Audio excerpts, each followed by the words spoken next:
Alright guys, we're back with some more of the Great Ace Attorney Chronicles. So we recently met up once more with the Great Herlock Sholmes and continued on with our investigation. So we're gonna see how it goes from here on in. So I hope you all continue to enjoy watching, and let's keep it going, guys. Alright guys, and we are back. It's these dashed long winter nights, you know? Nothing to do but read in front of the fire.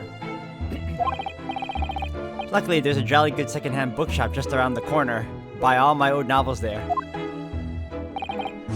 And in the pages of one particular novel, you discovered some rather illicit material, for which your wife admonished you harshly, it seems. Don't know about admonished. Demolished might be a rather close to the mark. And beast is more so. Here we go again. And the carpet, was that destroyed by the fire when a candle fell on the floor? Afraid to say it was. Happened in the blink of an eye, you know? The whole place filled with smoke. Couldn't see a bally thing. I was caught between the oat stick's rage and the raging flames. You paint a torrid picture, sir. One that would have been most entertaining. That's sympathy for you. Didn't take long for the fire to spread, of course. The bally furniture started going up as well. We've had to hide the mess behind the screen for the time being. Over here, Mr. Gardeb. Well, you have nothing more to hide now, if you'll allow me.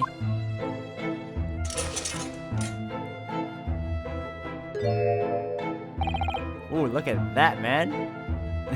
Had all my favorite old novels in that case. But as soon as the fire got hold of them, that was it. Whoosh, up in smoke. Then the wife started hurling things at me. What a terrible sight it must have been. There was I, back up against the window under heavy enemy fire, incendiary books incoming 10 to the dozen. Worst of it is, I lost my favorite book called The Lion's Pride. The Lion's Pride. Ah, yes, your notorious love of big cats coming through again. I assure you, the title didn't influence my choice in the slightest. So the poor man really did lose something dear to him as a result of the ferocious beast's rampage. Mr. Sholmes' deductions turned out to be correct once again. It can only be described as a great British wonder. I tell you, it was total carnage. Flames everywhere and the oat stick in full fettle. Out of interest, what time of day was that? Not sure I can remember. It was 2 days ago now? Let's see. Around 5 o'clock, I think. So at exactly the same time as the terrifying incident was unfolding outside your window on the street below. Even more terrifying on the inside, I can assure you. The whole of Blighty could have been flattened outside my window at that moment, and I wouldn't have noticed a dashed thing. Oh, really?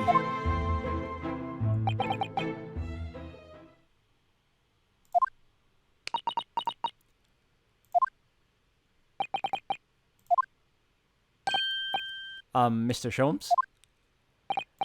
Yes, Mr. Naruhodo. What can I do for you? Well, I think we've got to the bottom of Mr. Gardeb's situation now. But what does it have to do with Mr. Natsume's circumstances? I can't help you there, I'm afraid. What? My dear fellow, if you recall, I did say as much from the outset. I warned you that although I knew the retired army man to be hiding something, I could not be sure whether his secret would prove to be of relevance or not. I just knew you were going to say that. Now, Mr. Naruhodo, you mustn't lose heart. Bear in mind that all things fall into one of only two categories. Those relevant to the case, and those not. That makes no sense to me. Well, no matter. It is of far greater importance that you make up your mind now. Sorry? Visiting hours at the prison will soon be over. Oh no, is it that time already? If we're to accept Mr. Natsume's case, we have official paperwork to attend to. So that's it. No more time to think. Perhaps you'd like to betake yourselves to bidding us farewell now. I must prepare supper for Mr. Gardeb. Oh yes, I'm so sorry. Thank you both very much for your time. Soseki-san will be waiting for us, and I'm going to have to give him an answer. Alright, time to head back to the prison then. Uh-huh.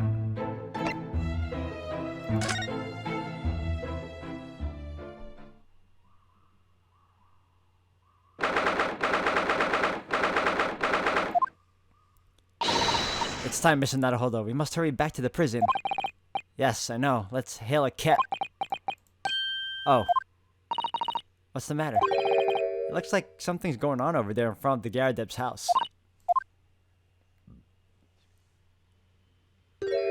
Who on earth is this fellow? I know thee not, old man. Fall to thy prayers. Who are you calling an old man, you rum-looking niminy-piminy? Niminy-piminy. There are more things in heaven and earth, Horatio, than are dreamt of in your philosophy. Who's this Horatio fella, huh? What are you on about? Excuse me. What the? Who are you now? I'm sorry, it just looked as though there might be some problem here. And my associate here, Mr. Ryunosuke Naruhodo, is a lawyer, you see. Ah, a lawyer. What? If I can be of any assistance, I'd be happy to help. I'm from Japan, but I have studied English law. Fine. I'll be on my way for today. But you mark my words. This ain't over yet. Get thee to a nunnery. Do I look like a bloomin' nun to you? This guy's so weird. Look at his face, man. Does it stay like that? I do hope you're not injured. Oh, fair Eastern maiden, thou art so gentle. Thank you. What was that all about? There are more things in heaven and earth, Horatio, than are dreamt of in your philosophy. How many times is he gonna say that? I'm not Horatio either. Forgive the inquiry, sir, but... Are you a lodger here, in the Garadeb residence? Oh, fair Eastern maiden, thou art so right. Yes, I do dwell in this humble abode. Mr. Garadeb mentioned that he had another lodger, didn't he? This must be the man. Do you happen to know the other lodger who lives on the first floor? Ah, yes, a gentleman named Natsume. Oh, more worthy of a polymus in my battle of words, near could there be. Sorry? Battle, did you say? Who is the stronger Hamlet or Macbeth? Mr. Natsume and I sparred long into the night. I see. I don't fully understand, but it seems Mr. Natsume and this gentleman are acquaintances at least. So fair maiden, so good gentleman. I can tarry here no longer. Fare thee well. I didn't really understand him, but I think he's returned to his room. I am of the opinion he's going to be one of the witnesses. It seems he's unaware of what's happened to Mr. Natsume, so he can't really help us. With Saseki-san and that man as lodgers, the Garadeb house is certainly full of eccentrics. Anyway, I'll go and find a carriage. Yes, I'm sure Mr. Natsume is eagerly awaiting our return. Let's hope we can get to the prison before visiting hours are over.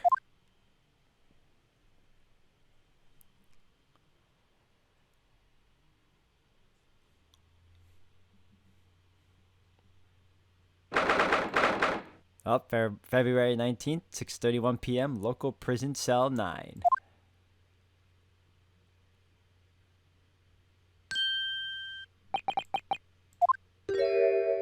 Oh, it's you! You're here!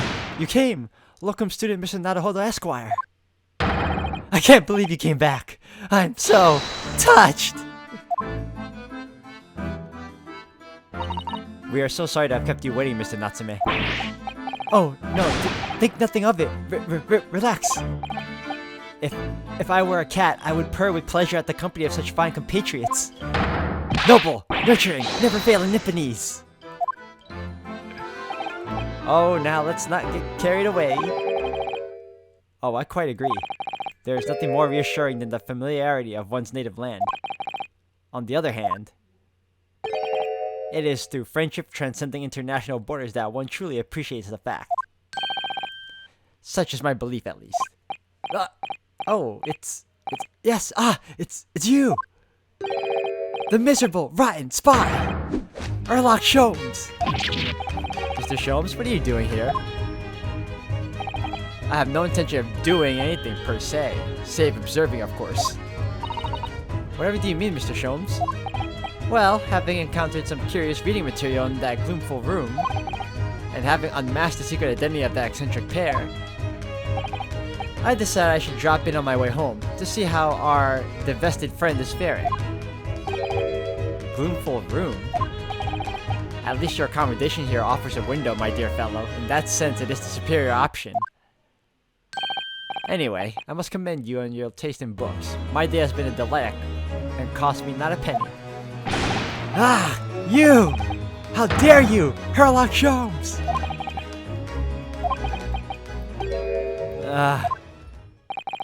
I've had it. I'm through. I'm at the end of my rope. I should never have come to Great Britain. It was a terrible mistake. Haunted by spirits in those accursed lodgings, no doubt my luck will be accursed in tomorrow's trial as well. My whole life has been bedamned! What are you thinking, Mr. Naruhodo? He mentioned that once before, didn't he? That his lodgings were cursed, I mean. And there is much truth in Mr. Mustache's words. What? Cursed is a wholly appropriate description, I would say, for the man's lodgings and indeed for tomorrow's trial. What's that supposed to mean? I guess we better talk to this dude. Cursed trial. Mr. Natsume, what did you mean by what you just said now? About the trial tomorrow being cursed. Oh no. What? Why are you looking so grave? You're making me nervous. I was just getting carried away, that's all. I didn't mean anything by it. Oh, I see. That's really agitated him. You don't mean the trial really is cursed somehow? Are you referring to the prosecutor, the Reaper of the Bailey? The Reaper? Oh no! What do you mean? Please tell me! Summarize it succinctly in 16 salient words! No defendant has ever survived the trial in which the Reaper stands for the prosecution, ever. Oh my goodness, can it really be true? That was 16 words exactly! Yesterday, Mr. Naruhodo successfully defended someone against the Reaper. But then, after the trial was over, the defendant passed away in unusual circumstances. Mr. McGill did. What? Ah, I am impressed, Mr. Sato. You have an eye for detail. Actually, the Lord Chief Justice told us. Mr. Sholmes. Surely it can't be that having failed to have the accused convicted, Lord Van Zieks killed the man himself. Oh no, he couldn't have, surely. You have some wonderful notions. Sorry? The man isn't a mass murderer. He's a court prosecutor, my dear fellow. Oh, yes. Why, of course he is. Of course he is. Then why are you trying to scare me? It could be said, however, that the real truth about the man is even more terrifying than your hypothesis. What on earth do you mean by that? Oh, special option. Van Zieks is quite an exceptional man. However, in London courts of law, exceptional does not equate to winning every case without exception. Ah, that's good. Saseki-san looks like he's gonna cry tears of joy. As you are no doubt aware, in British criminal trial, there is both a judge and a jury. The judge officiates based on the letter of the law, whilst the jury offers public opinion and common sense. It is an excellent system whereby the defendant's guilt is considered from several points of view. However, public opinion in particular is somewhat easily manipulated. Right. Criminals and corrupt lawyers, for that matter, can use it to their advantage. By any means at their disposal, contriving evidence, calling imposters as witnesses, and so on. By such underhand means, those who would want to are able to sway the jury, which means that even in the light of irrefutable evidence, the prosecution can fail. But it means the wrong verdict can be passed. And sadly, it is from time to time, my dear madam, it is simply the reality of the situation. And that's alright. However, those indicted by Lord Van Zieks cannot escape justice. Their fate is sealed. Oh my. Though the adjudication may see them leave the courtroom with their freedom, within months they all disappear. It is most striking. Disappear? But how? Ah, by all manner of misfortune, sir. Perhaps they are trampled under a passing carriage. Perhaps they fall into the Thames and drown. Perhaps they are suddenly overcome by a raging fever. Or perhaps attacked by highwaymen. Oh, no. All examples of the reality of events here in London, I'm afraid, Mr. Naruhodo. Ah, I knew it. I'm a dead dodo, done for, doomed!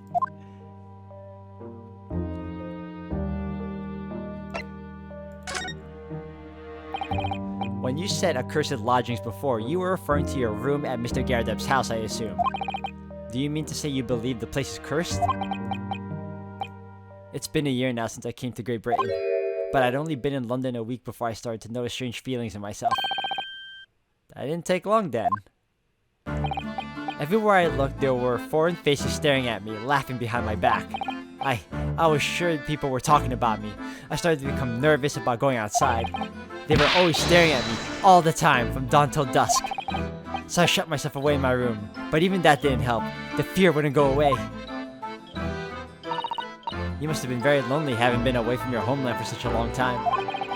I've had to move a number of times, most recently to that room on Briar Road a week ago. Yes, why did you choose there? It seems a little inconvenient. The rent is cheap. I have so little money it appealed to me straight away. Of course, I asked why it was so affordable. The landlord just simpered and said, "The room is cursed." Oops. He quickly tried to cover his mistake, but it was too late, so I told him, "If you have something to say, then say it. But if not, don't mention it in the first place." Yes, well said. But it was true. It was all true. You mean the room really is cursed then? Ever since I moved into the windowless hellhole, my sleep has been plagued with nightmares. I awake feeling as though I'm being choked to death. And in my waking hours, people are stabbed in front of me as I walk down the street. I'm branded a killer, thrown in prison. Nobody wants to know me. I'm surrounded by scary, sinister spirits. If only there was someone, just one person on my side. Can no one find it in his or her heart to believe in me? Really, no one at all? To believe? Yes, to believe.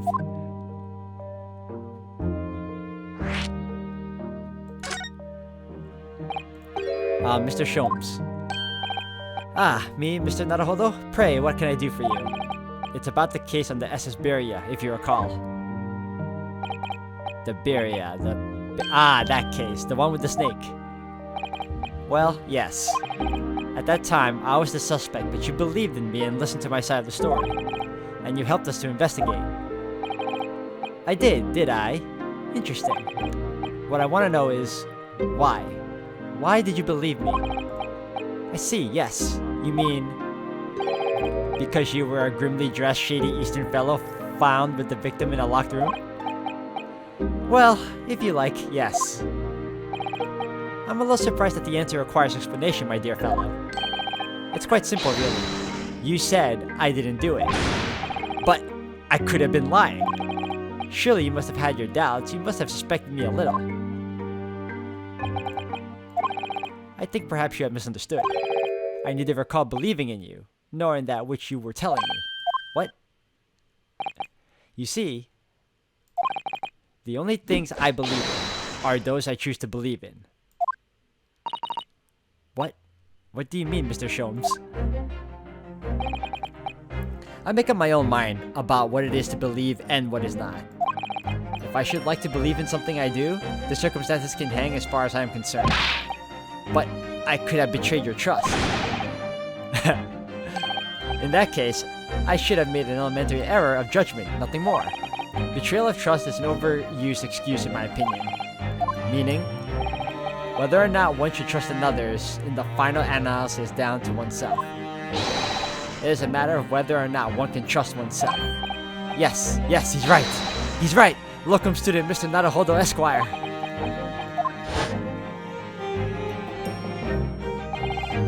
A defense lawyer is only as good as his faith in his client. And that comes down to how much faith he has in himself.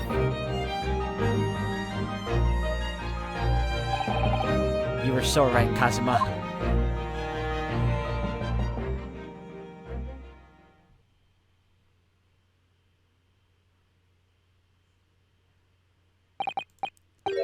Well, my dear fellows, it is time we were leaving, I believe. Already? Visiting hours are over. The guard will be here shortly to escort us out. There is a restaurant near here that serves excellent trout. Would you care to join me? Oh dear, there is never enough time, is there?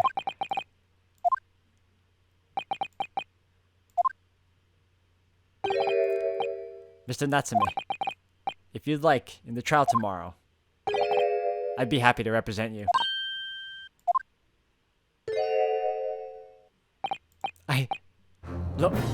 Locum student Mr. Naruhodo Esquire! As I said, I only experienced a British courtroom for the first time yesterday. And although the man I was representing was found not guilty, I lost sight of something crucial. Something crucial? What to believe in, the defendant, justice, or the truth. How to believe even. But I think I finally worked it out. I've decided I must believe in myself above all else, to trust my instincts. Yes, Mr. Naruhodo. And my instincts are telling me that you, Mr. Natsume, are innocent of this crime. And it's imperative that we prove that in court. Locum student Mr. Naruhodo Esquire. I will fight for your innocence until the bitter end with every weapon available to me. So I hope you'll permit me to represent you tomorrow.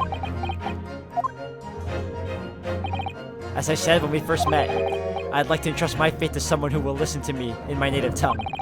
Of course, Mr. Natsume.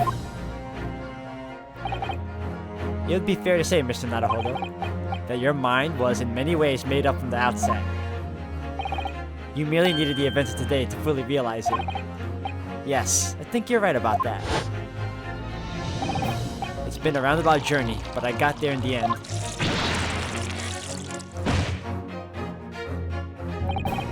Mr. Sato, would you be willing to stand by my side tomorrow and help me in court? Absolutely. As I said this morning, you may consider me your personal judicial assistant. The bond grows ever closer. The shocking events of yesterday's trial still weigh heavily on my mind. But it's time to stop looking backwards. Kazuma believed in me, and Mr. Shums believes in me. So it's time. Time that I learn to believe in myself. Saki-san has no one. He's all alone, so it's my job to help him. To fight his corner. Tomorrow, in the courtroom, with all the strength I can muster.